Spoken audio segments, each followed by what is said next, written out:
It's good to be here.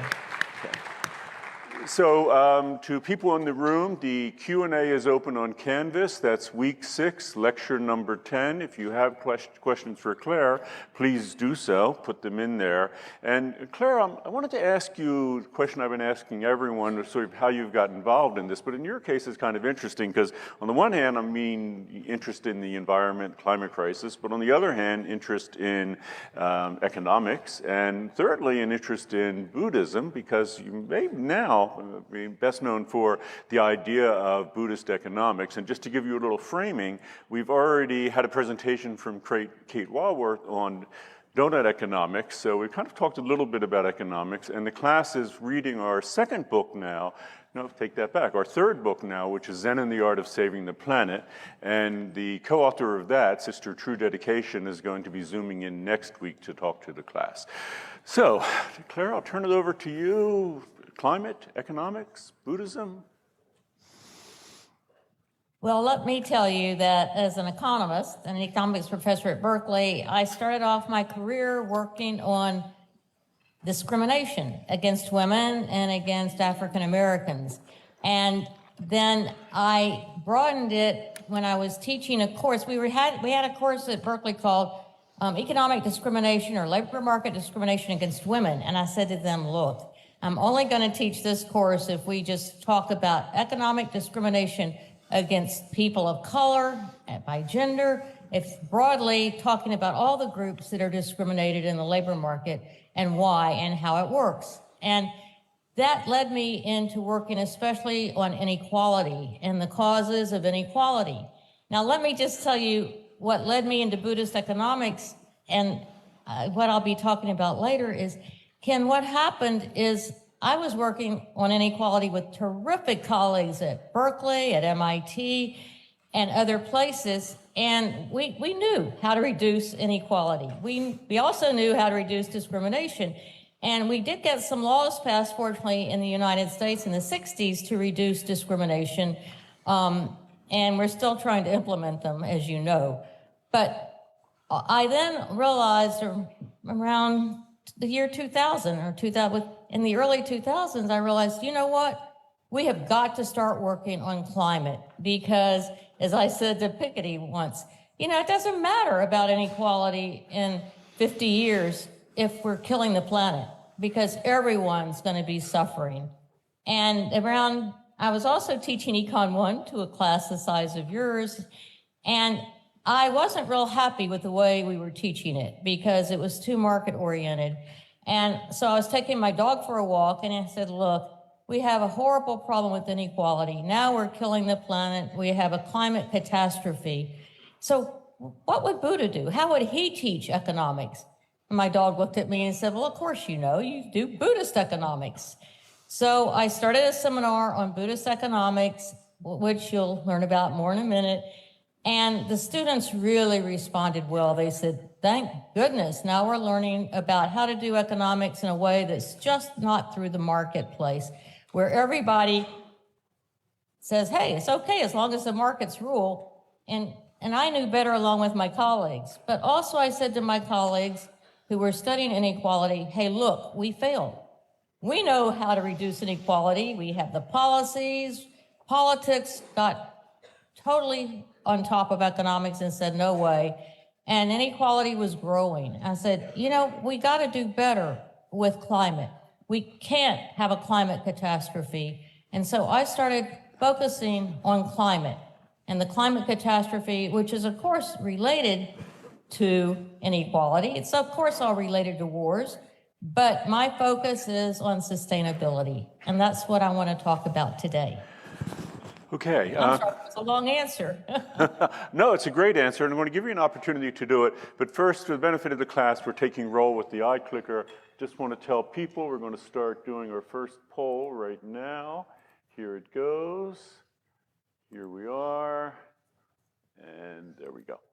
So, Claire, you've been kind enough to actually prepare a presentation for us on Buddhist economics. So unless you have some other material you'd like to introduce it by, you could just jump right into that if you like. You have the ability, you should have the ability to share the screen with Zoom. Okay, let me do that, because I think what I'm saying will make more sense by showing you my presentation. Yeah, it looks great. It's on screen now. Okay, Okay, so Buddhist economics is all about creating a sustainable, caring economy. And as I said, I'm an economics professor at UC Berkeley, and I'm really pleased to join you today. So thank you.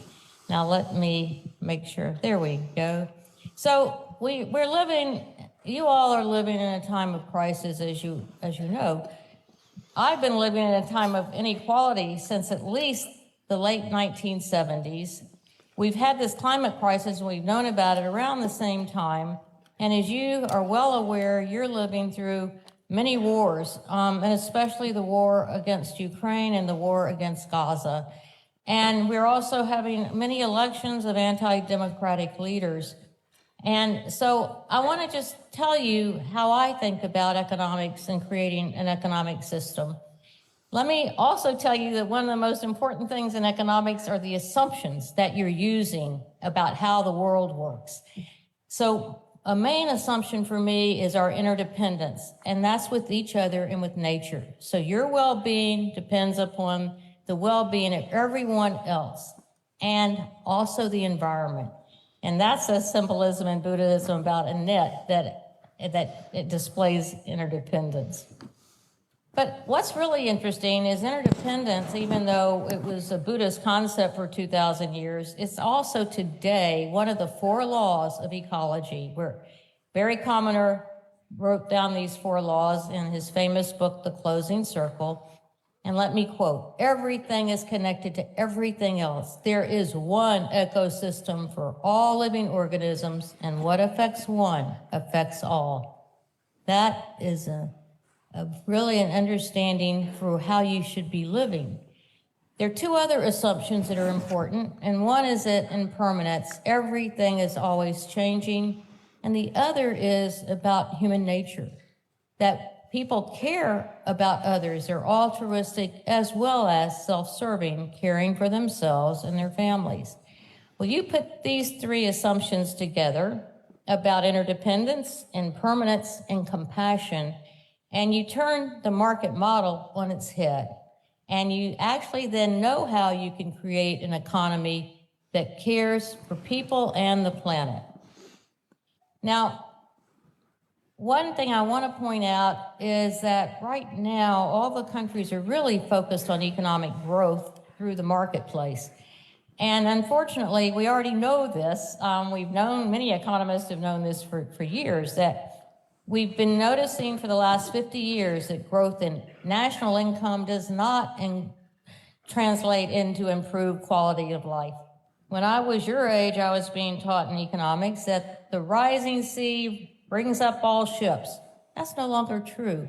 Growth has actually increased inequality as well as increasing our carbon emissions and global warming. And politically, climate change is just eclipsed when we focus on economic growth and development. So meanwhile, growth is increasing inequality, making the rich richer, not bringing up the bottom 40%. And meanwhile, we're killing the planet and making everyone worse off with our emissions that's causing climate change. So we want to measure economic performance as quality of life. When we care about the distribution across people, we care about how well we're caring for the planet across generations. And we also want to care about what makes life worth living, because we know that things from the marketplace are only a small part of creating quality of life. Now, to do this, though, you know, you may think, well, I'm terrific, which you are in lots of ways, but you can't solve climate change by yourself. No matter how much you recycle, no matter how much you cut back wasteful consumption, no matter how much you try to reduce your carbon footprint, you can't do it alone because your system doesn't allow you. You need the options to have clean energy. You need the options to have safe, reliable public transportation. You need the options to actually stop using fossil fuels. And so that's why we have to transform our national economic system to stop climate change, because countries around the world absolutely need to replace fossil fuels with clean, renewable energy. We have to replace industrial agriculture, which is causing enormous emissions and poisoning the land. We need to replace it with regenerative agriculture. And rich countries around the world absolutely need to end wasteful consumption. And so even though you can help a little bit in that, you actually are going to have to lobby your government around the world to change the way the systems rely upon fossil fuel energy, wasteful consumption, and industrial agriculture. Now, let me talk a little bit about how do you create change then when you have this market economy and you need to transform it in various ways to a clean energy economy. Well, let me just tell you that if any of you have had economics, you hopefully learned that all markets are structured. You might not have learned that, but you certainly would in political science. So I work with political scientists and studying about how our market's structured and who structures them, because that's a critical part of change. Big business, unfortunately, can be in charge of structuring markets, and they do it for big profits. Forget the public good, the common good. They're making money, and that's their goal. Governments, though, can intervene, take over markets in terms of rules and regulations, and they do it for the common good. But you want to make sure they're doing it for the common good, and you don't allow corruption. But you do allow good market structures and social programs, and that's what I want to talk about right here. Because the role of government is to actually regulate markets in a way that gets us to the goals we want. And we do that with taxes, subsidies, we do it with regulations on lots of regulations just for job safety, minimum wage, getting rid of toxins. And we have to set up a good working financial system. We also need to go beyond the market structures and the markets that are working well and focus on providing goods and services to everyone, goods and services that are rights to having a decent life. And as you know, that would include education, because you're here getting a great education. It includes health care. It includes a safety net when things aren't going so well and you might lose a job or get quite sick and can't really take care of yourself or your family. And also, we want to provide a community infrastructure. And you know that as you just walk around UC Santa Barbara, you'll see great parks. You know, you have sewage, you have public transportation.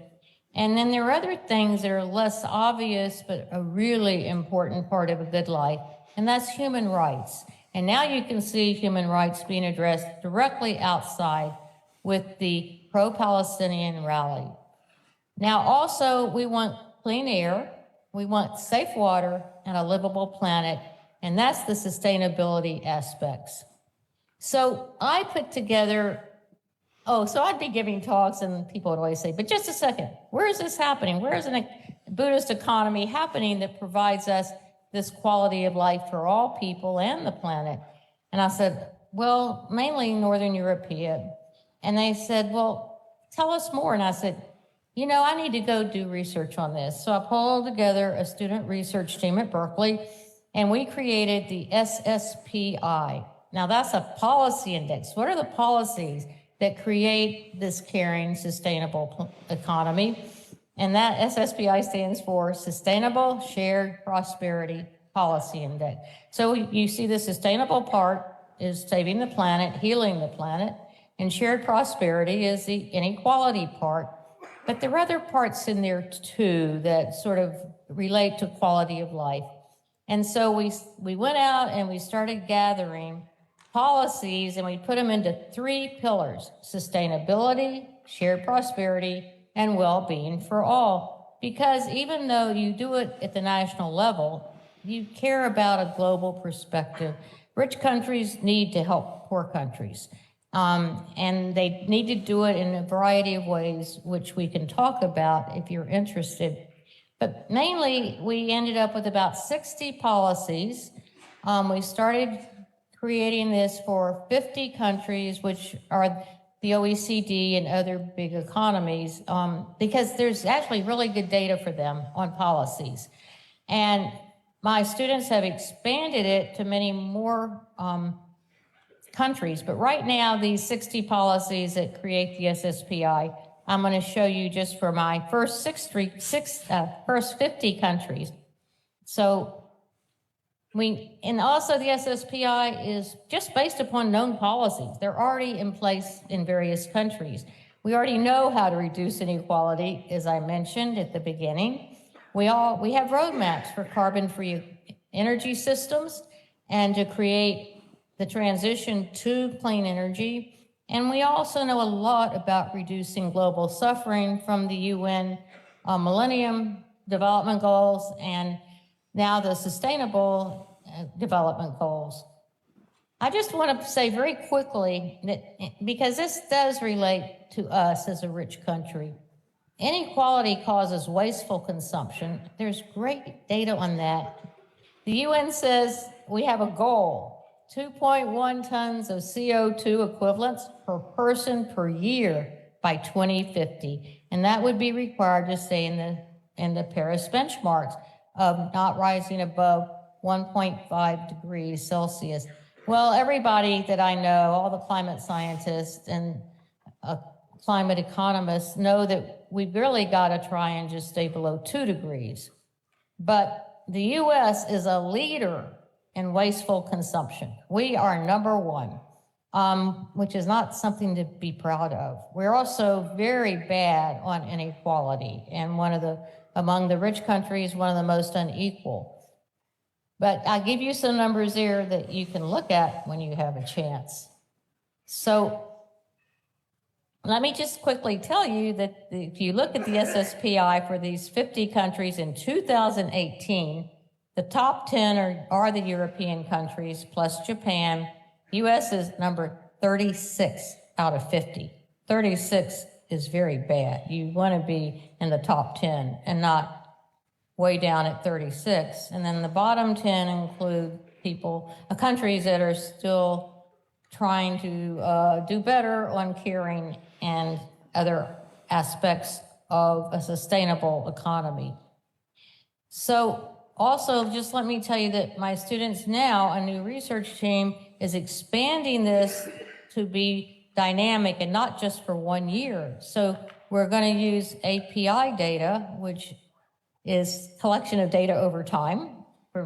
And we're going to use it to look at sort of 2010 to 2022 for as many countries as are available, way beyond the 50, more like over 150, because the UN has really been doing good at collecting data. So let me just point out, not only do we have a problem with wasteful consumption, we have a serious problem with sustainability policies. It's our weakest pillar. Carbon emissions are too high across all countries. Waste is too high. Protection of groundwater is inadequate across all countries. And this is very, very serious. And it's a major part of what is involved in actually killing life on the planet as we know it. So I just want to point out quickly, and you can read this later at your leisure if you care about it and want to learn more. But I just want to point out that all countries have both weak and strong pillars. Even in the top 10 countries, countries could improve on specific policies within the 3 pillars. And it's very interesting that no matter how bad you are, you still have some good policies. And no matter how good you are, you still have some weak policies. And so countries can learn from each other and help each other to improve. So there you go. We just said that. I just want to say, if you looked at the SSPI, which is a policy index, and compared it to metrics that we have for how well our economy is performing, they actually go quite well together. Not on everything, but on most things. And there's some of the 7 most used performance outcomes metrics.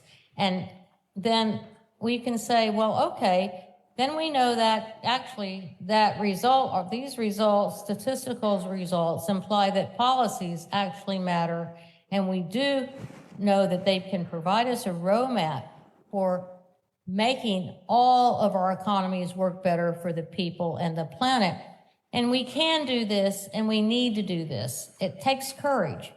And so, hey, join me. I know you all are here in a class because you do care about creating a caring, sustainable economy and system.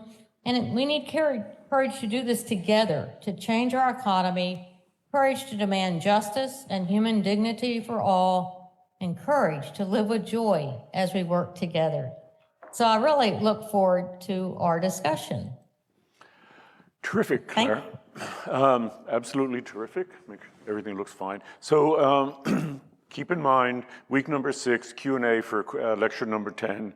It's already, questions are already in there. But Claire, let me start with a couple of mine first. You started early on with talking about these 3 things: interdependence, impermanence, and compassion. And for the benefit of people in the class who are reading Zen and the Art of Saving the Planet, interdependence is kind of what Thich Nhat Hanh calls interbeing. And compassion is this Buddhist concept of metta, loving kindness. But here's my question to you, Kate. We seem to have been told in the West, and it's sort of a cornerstone of economics, that that's not right, that human nature is self-interested. That's the way, capitalism, free market capitalism in the last 40 years especially have really propounded that. It's a dog-eat-dog world, everyone for themselves. Compassion, interdependence, not so much. So, are you really talking about fundamentally changing the foundation of economics? Oh, it absolutely changes the foundation. All 3 of those do. But let me tell you, if you ever give a talk that starts off with, okay, we have an economy that's based upon people being selfish, only out for themselves. Well, it is true that humans can be greedy, and a lot actually is the heart of many of our problems. But if you talk to the psychologist or the sociologist who actually study human nature, they don't just assume human nature, they study it, and they come out and say, look, human beings are extremely complex, and the idea that they're only selfish and greedy is ridiculous. Of course they have compassion, of course they care about each other, and they set up labs and experiment and show us that. And so most educated people, if you tell them humans are only selfish, they sort of laugh you out of the room. It's like, how could you build a system based upon an assumption that's not observed and that many other disciplines have disproved? And so to me, we have a little bit of, in economics, broadened this because the behavioral economists have broadened it a bit. They focus especially on irrationality, that humans are not rational, and they don't just decide every decision based upon rationality. There's lots of emotions at play. And so I think that anytime you can expand what you're doing to fit more what fits with other disciplines, and you can acknowledge that, the simple idea that humans are just selfish and greedy isn't accepted outside of economics. Yeah, that's a great answer. And just to underline that, this whole notion that survival of the fittest and all, not so much. The research in the last 30 years has really gone in an entirely different direction. So, Claire, I have questions that I have, but then questions are popping up from students, and that's really, you're here for the benefit of them. So let me start reading some student questions. During the lecture, you spoke on the SSPI and how it consists of mainly known policies. You also spoke on how the U.S. is the most wasteful consumer and also very high in inequality. Is this suggesting to us that many of these policies should be changed or improved? You say we know how to reduce inequality, yet even right here on our campus, you can find inequality without even trying. How much are we actually reducing? Well, so far we haven't. So far, let me tell you that inequality in the U.S. started especially during the Reagan years, which were in the 1980s, way before your time. But what happened is Reagan came in, he was president, and he said, look, everybody's doing okay. We don't really have people that need us to support them except in need, and we'll keep doing that. We have great social safety net. So what I'm going to do is And we had really high progressive taxes, as all the rich countries did at that time. And so he said, so, okay, I'm going to come in and dramatically lower taxes with Congress. And they did. So they dramatically decreased progressivity in our tax plan. And then all of a sudden, two things happened. All of a sudden, CEOs and high-income people got to keep their money. And they didn't have to pay taxes, which were then used to help inequality and to make everyone be more equal and have more public services and goods. And so then in the 1950s, I was just a young kid then, CEOs would talk about, hey, I don't pay myself that much more than my workers. And they would actually brag about how low their pay was and not a whole lot more than their workers, which was great because that really was one of the ways that things were more equal in the U.S., much more equal then.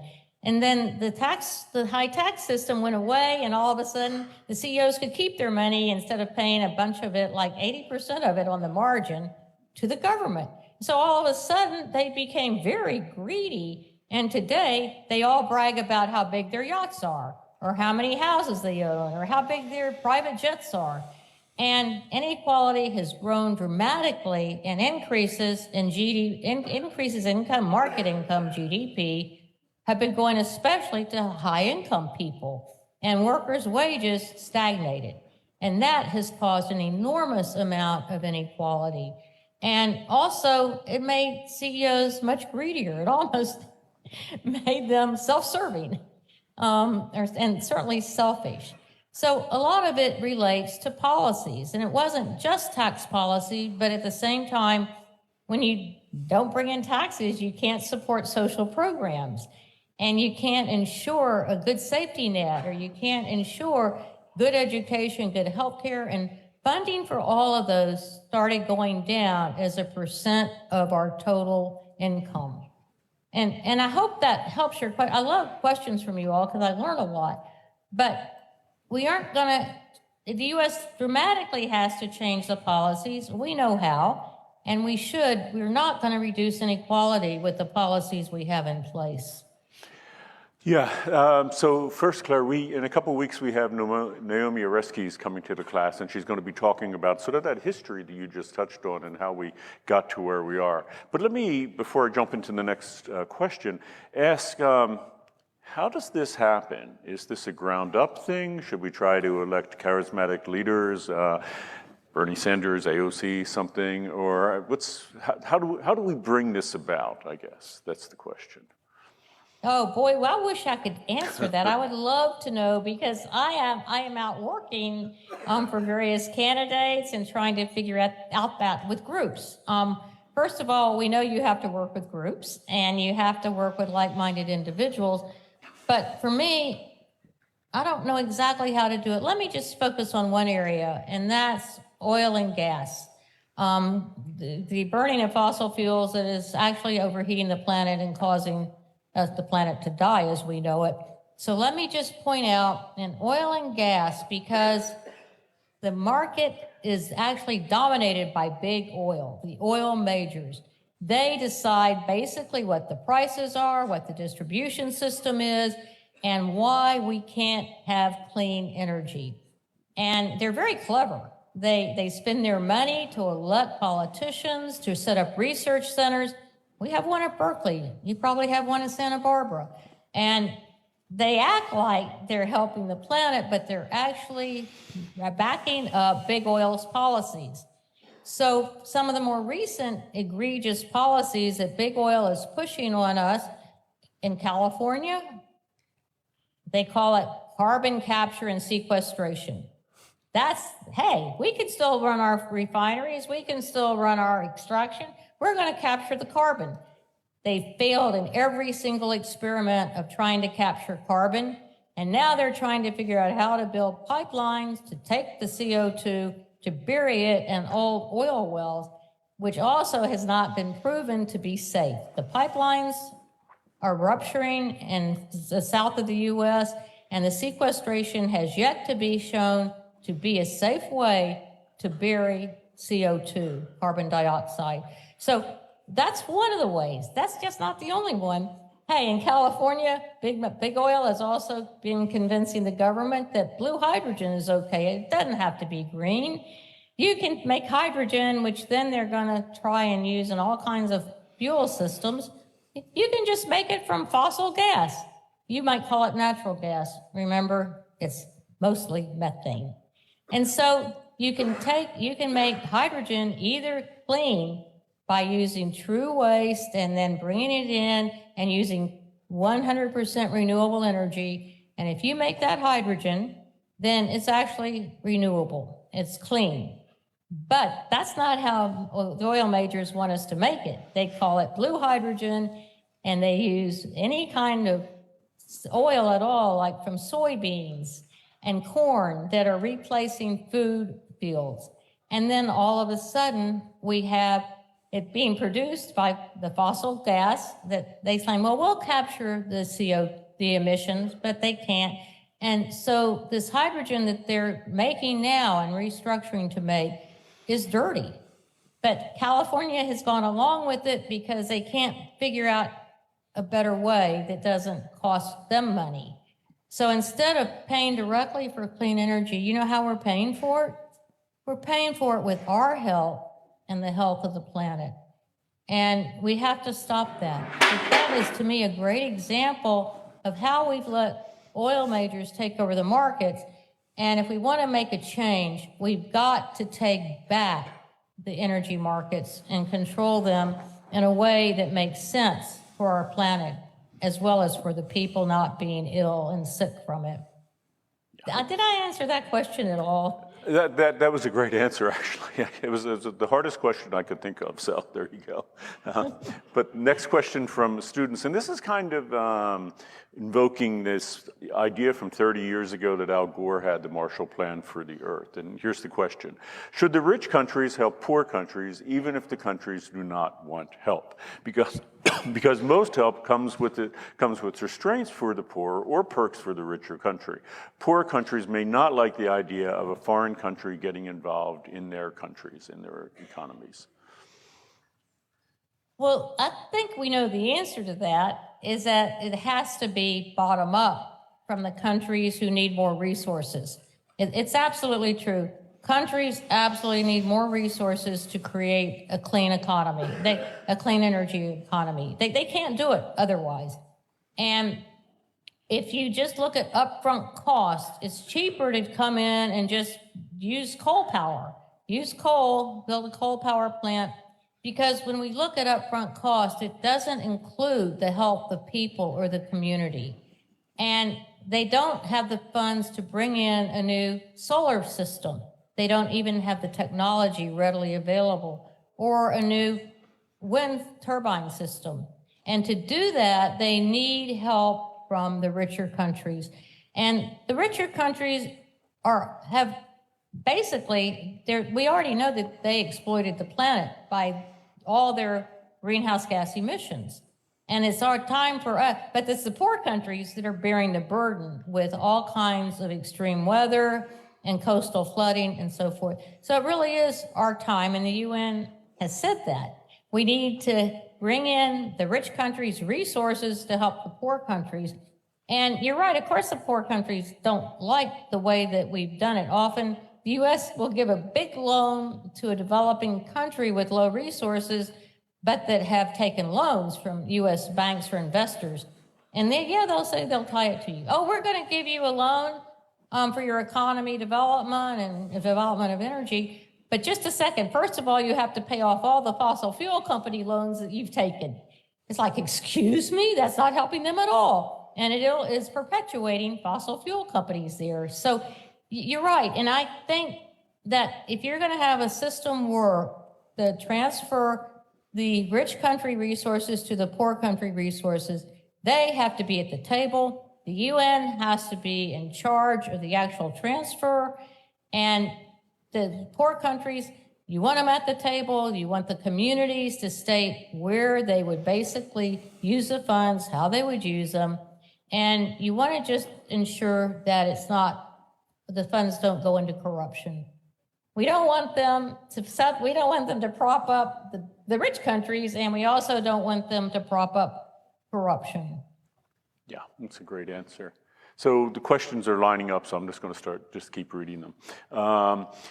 Next question. In today's society, fast fashion and constantly changing micro-trends have overcome people's day-to-day lives, with many people putting the unethical production of those products aside to get those goods quick and cheap. How would you suggest reducing consumption waste while still being able to get access to goods with reasonable cost? Access to goods with reasonable cost. Thank you. That's a great question. Whoever gave that, I love it. Or it might be multiple students. But see, first thing I want to say is how much you all know. You're here, you're young, the future is yours. And I'm really glad that you're thinking in a really active way about how to create change so that you would have the ability to have a livable life, a meaningful life. So let me first of all just thank you. And then let me talk a bit about wasteful consumption. Any policy like this has two aspects. One is how you behave and live your life. But as I said earlier, that's not enough. The second is then we have to go out, gather together, and work on policies. And one of the ways that on an individual level you can cut back on wasteful consumption is, first of all, shop less, buy less, live simpler. And in my class, in my seminars on Buddhist economics, the students would actually set up what were they buying, how much were they buying, and where was their waste. And one student came in and said, I used to love to go shopping and actually buy fast clothing, inexpensive clothing, but it looked cool. It just didn't last very long. And another student said, oh my God, and I love shoes. I just can't stop shoe shopping, even though I have too many shoes. And then the students would talk together about how they were actually hurting the planet, but not getting much out of it themselves by wasteful consumption. And the guys would tend to focus on like gaming or electronics. And so I said, okay, what are you going to do to change it? And they were so clever, like you all are. The woman who, and both of the women who went out shopping for fast clothing, they said, you know, what's really interesting, when I went shoe shopping, because there was a big sale going on, you know what I did? I just really enjoyed myself. I picked up shoes, I looked at them, I thought about wearing them. And then when I went home, I had an empty bag. And I felt so good putting my empty bag in the closet instead of more shoes that I might not ever wear. And another woman, my student who had a part-time job to pay for going through Berkeley, she said, you know, whenever I got my paycheck, my job was sort of tedious and not much fun, so I'd always go out and go shopping and buy things. And she said, you know what? I was like wasting my money, but it at least made me feel good for a few hours. So what I did was I went to one of the stores where I would go and buy, once again, fast clothes across the street from the campus. And she said, I looked and I looked and I looked, and the only thing I bought was a bottle of new colored nail polish that I loved.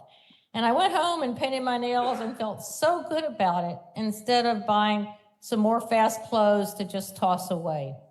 Now you say, okay, that's individual. What's national policy or even state policy? And I think that we need to be very clever in thinking about sort of the waste factor and maybe have a surcharge for how do you get rid of waste?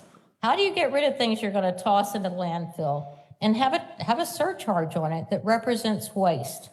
Because we want to keep things inexpensive enough for everybody to have some. But, you know, that's actually the argument that big oil makes and actually fast clothes make. They say, oh, we got to keep things cheap so that lower income people can afford them. Well, you know, that's actually, I think, a bad argument for us to make as we care for the planet. If we want to help everybody have access to housing, to energy, clean energy, to transportation, to clothing, We don't do it by making it cheap and having them pay with their health. What we do is we have in social income programs. We find ways to provide income so people can buy the essentials for them to be comfortable. And then everyone pays the same price, but the same price is a sustainable price for the earth. We aren't going to do it by just making everything cheap and throw away. And that's really important for us to think about. Yeah, that's a great answer. Let me just follow up on that, Claire, from what you did in the presentation too. So just to be clear, because a lot of times students and folks I meet more generally think, well, if I can make personal changes, if I can become a vegetarian, if I can buy less and all, that will address the climate crisis. And I think for a long time, that sort of personal action was sort of foregrounded with, carbon footprint calculators and all that. But what you just said and what you said in the presentation, just to clarify, maybe if you want to unfold it more, we need systemic change, not just, if we want to do something, we can't stop there. It's not that I'm a vegetarian myself. It's not that it's a bad thing, but it's not enough. What's your take on that? Well, you said it nicely. It was a great summary. And that's because every single study will show that if you multiply everybody doing certain things, it's still just a drop in the bucket because we aren't making the systemic changes required we have got to get rid of burning and using fossil fuels, coal, oil, and gas. We absolutely need to redo industrial agriculture so it's regenerative, because you can be a vegetarian, which is great, or you can eat just a little meat, which is fine.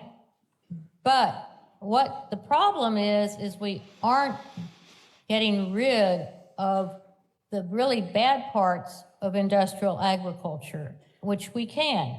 And we can still do it in a way that helps feed the planet. Did you know that we waste 1/3 of the food grown globally? 1/3. In the US, we actually waste 1/4. 40%, not 1/4. And so we end up with all these sort of global and national problems that we can't fix. Even if we live an impeccable life, we compost, we never waste anything. We take home doggy bags. We do everything we can. It's just a drop in the bucket. We absolutely, if we don't do the things I just said, get rid of fossil fuels, make agriculture regenerative, we actually need a circular economy. And then we're making progress, but we can't do that alone. So let me just say that we can do it together. And that's why actually I also ended my presentation that way. You don't need to fix everything. You all are really smart and creative. You can just work on one thing that fits what you care about, and you find other people who are working on it, because you can find them. They're there in an organization. You get there and you work together. And I work together for several reasons. One, is much more impactful. 2, it's a lot more fun. But 3, it helps you in the ups and downs. Anytime you're out as an activist working on a problem, you're going to win some and you're going to lose some. I work on phasing out oil and gas production in California. And let me tell you, I actually don't live too far from a major Chevron refinery. And I've had a lot of ups and downs. Well, the ups are fun. You pat yourself on the back. You have fun with your friend. But the downs are actually really awful. And big Chevron will lie like crazy. They'll just say anything. Whereas an academic and as a researcher, we're really careful about being truthful and honest. And so we definitely lose some. But then you have each other's back. And you get up the next day, you say, okay, no problem. We're back at it again. And you aren't going to fully ever totally win anything. It's a process. It takes time. It takes, as I said, courage. It takes resilience. It takes persistence. And really a group you can really do that. But while you're living a good life yourself, that has to be part of your living a good life, is finding something that you want to work on that helps the planet, helps other people, and you feel really good about because you know how to do it, and you are doing it. Yeah. So the next question actually sort of talks about that, the good life. And one of the things that occurs to people a lot is sacrifices. So here's the question.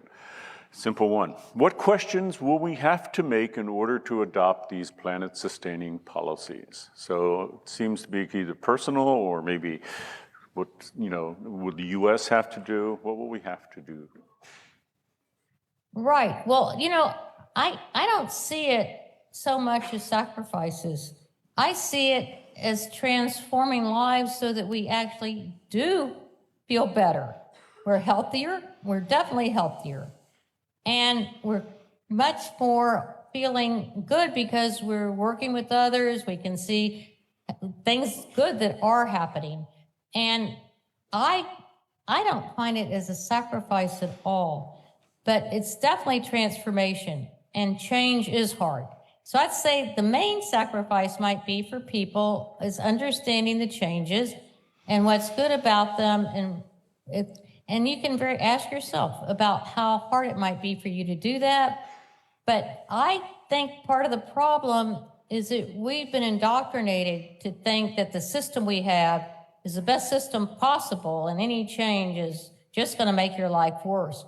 But actually, if you go and look at the Northern European countries that are much further along in creating a sustainable, caring economy, they are much happier. They rank much higher on the happiness index. And so, and they feel good about it. And so we have so many ways that we can improve people's lives, and it would be great if we did, but reducing inequality, providing childcare, making college education affordable, all of those things would make all of your lives much, much better.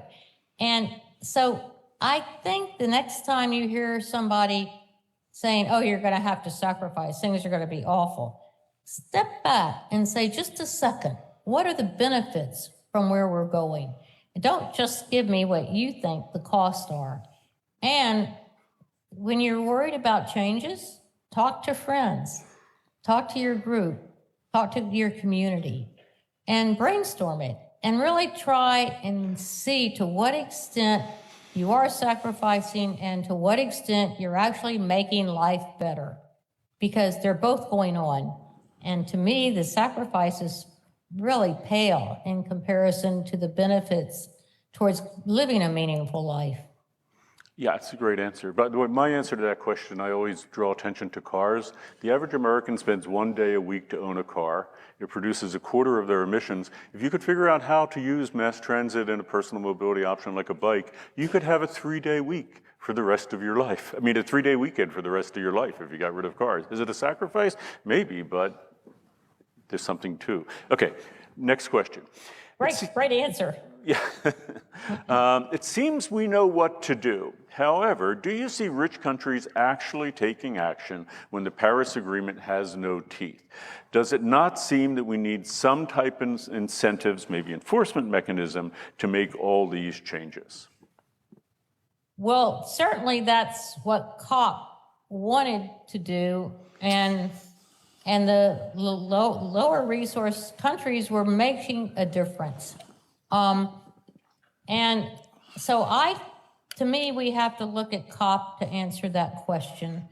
And the UN has to play a major role. And actually, the US has to play a leading role. For example, the UN set up the Green Fund, which was partly in response to what you said. And then more recently, there's been discussion of a loss and damage fund, which is somewhat different, but they work together to help the low resource economies both become sustainable, but also have some resilience. And so once again, we get back to this question of elections and sort of how do we get there? And one of the things that really distresses me is that we held the last COP in a oil-rich country. And they're going to be in charge? And the outcome was really quite distressing. They talked about loss and damage, but nothing happened. And they talked about reducing abated emissions, but not real emissions. Abated emissions are emissions from burning fossil fuels, producing them, and capturing the CO2. It's just a carbon capture scheme. And they said, well, we can phase out unabated emissions, meaning we'll phase out any sort of production of fossil fuels that doesn't abate the CO2. It's like, what? This is doublespeak. And so what you need to do is we just need to keep fighting. Unfortunately, the next COP is also in an oil-producing country. And so I think it's really important for us in our fight for whatever the topic or you're working on is to come back and say, we've got to get rid of fossil fuel energy. And that has to be number one. That absolutely has to be our number one demand to the U.S. and to the UN on the COPs. And otherwise, to be honest, the rest of these policies don't really matter in 50 years because we're overheating the planet and life will become unlivable. So to me, I always return to stop burning fossil fuels. Yeah, no, I think that's the big message here. Stop combustion. But the next question, wouldn't you agree that inequality is due to tax loopholes that the rich are able to exploit? And wouldn't this be the result of the Federal Reserve's weak policies? Also, how can we collectively put regulations on billionaires to stop taking advantage of fossil fuel energy? Well, let me tell you, I still think if we could have progressive taxes on billionaires, then we wouldn't have quite so many post-tax billionaires because we didn't used to and we don't need to. And the more progressive taxing countries have much lower inequality. But we also want to do things, I might be getting off this, that's a great question. It has so many different moving parts in it. I'm not sure exactly how to pull them all together. But let me just say, too, I care a lot about the policies and the regulations in the low-wage market. And our raising the minimum wage across states and states and communities is terrific. They're really, really important. And raising the minimum wage has really been raising the income of the lower 20%. And it's a great policy to put, let's tax the billionaires, let's raise the minimum wage, and inequality just plummets. So that to me is how, the only way I know of to get rid of billionaires, because otherwise, as you know, they sort of rule politics with all the money they have. And so the important question is, let's get rid of post-tax billionaires and let's help earners make a livable wage, a good wage. And that really helps the distribution of income. Yeah, that's a good core question there. So the next one, you talk a lot about the UN, whether they're data or trusting them to help. Even though UN helped countries in many ways, they are not particularly equal in every sense. They sometimes play favoritism, whether determining if a war is valid or not. Therefore, my question is, how or why do you believe so much in UN policies or their effect on other countries? Well, I think the UN fails in many ways. I agree with you on that. I'm only talking about some areas where they have done well. They've done really well in helping educational policies around the world. The Millennium Development Goal really wanted to educate girls and women more. And they reached their goal like 3 years ahead of time because they brought all the countries together and they really focused on that. Now, the UN is not good at all, and they're actually somewhat good on food policy.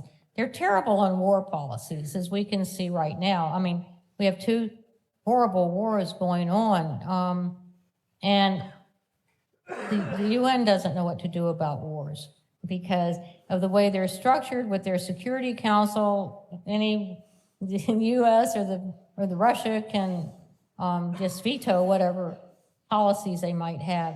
So I'm not trying to say that the UN is perfect by any means, but they have done a lot of work to reduce sort of starvation or lack of education, or they're better on that end than they are. And they were quite good, actually, in bringing the countries together for the COP, the annual meetings. And we saw what happened in Paris for the first time.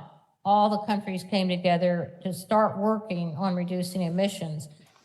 Of course, the follow-up to that has been less than we would hope and expect. So I'm not trying to say that the UN is perfect, but it's the only mechanism we have for actually bringing 150 or more countries together.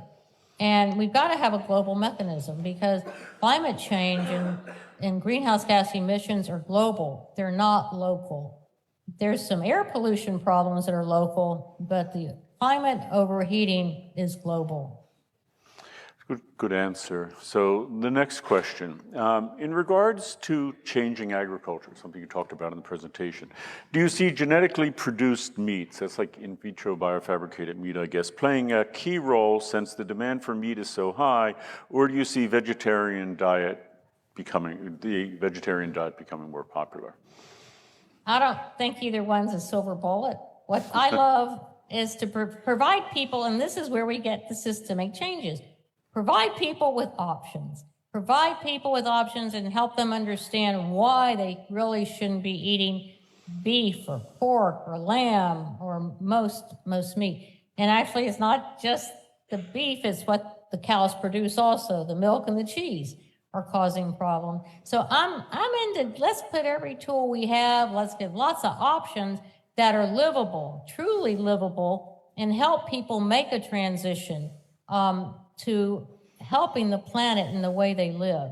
That's what I keep coming back to. We gotta have the policies that create the systems so people have options that they can use for themselves to be healthy and live a meaningful life.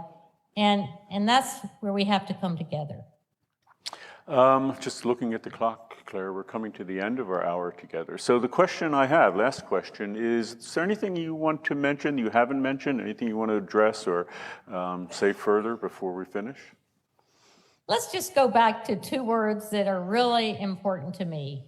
Courage to create the change, and joy to find ways to make your life be full of love, compassion, living with people and helping people. Because if you have courage, which it takes, and you live with joy, trust me, your life will become something that you really care about and feel good about. And I'm just really appreciate your letting me come and talk to you today, and I truly appreciate your thoughtful questions and very insightful questions.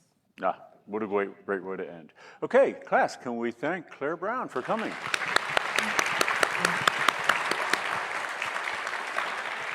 Claire, thanks so much, really. This was terrific. Terrific, class. Thanks, Ken, for having me.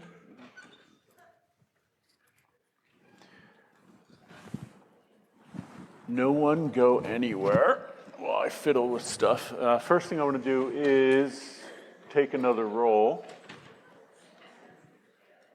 on anything. So, a few things.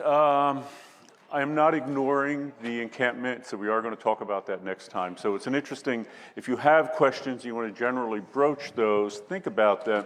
And remember something generally is the Q&As, don't leave, we're not going yet. So we'll have to take roll one more time. The Q&As are always open, so they're open now for the rest of the term. So if you want to put an idea in. Other people have been writing about when the midterms are the grades are going to be published. So what's happening is next Wednesday during this class, there's a makeup midterm.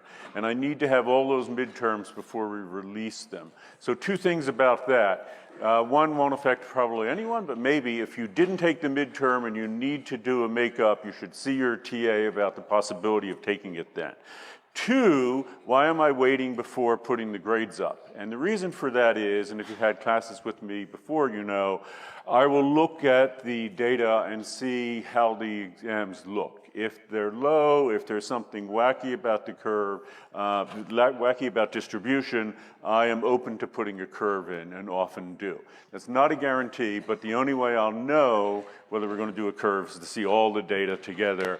And if you somehow have figured out how to get access to GradeScope, don't pay attention to that, because that would just be the raw score. The actual score is what will show up in Canvas when we release it after all the exams are in. So yeah, that's it. Regarding questions, I would just throw out an idea. Next week we have Sister True Dedication coming, who co-authored Zen in the Art of Saving the Planet with Thich Nhat Hanh. If you're reading that, and you should be reading it now, put down questions that you have. You can put them in the Q&A for her. She'll be the last speaker that we have for one of the texts that we are actually reading. And also, going for next class, if you have general questions on climate activism, you want to know how to be a climate activist, Theo LeCain is the person coming Wednesday. He was actually a UCSB student when he organized the divestment of fossil fuels for UC. Okay, that's it for today. See you Wednesday. Stop, don't go anywhere. Thank you, Ian. Ian is so grateful for you over there making noise and all. There you go. You need, you should all know this, but you need 2 out of 3 of the eye clicker, so this is the 3rd one.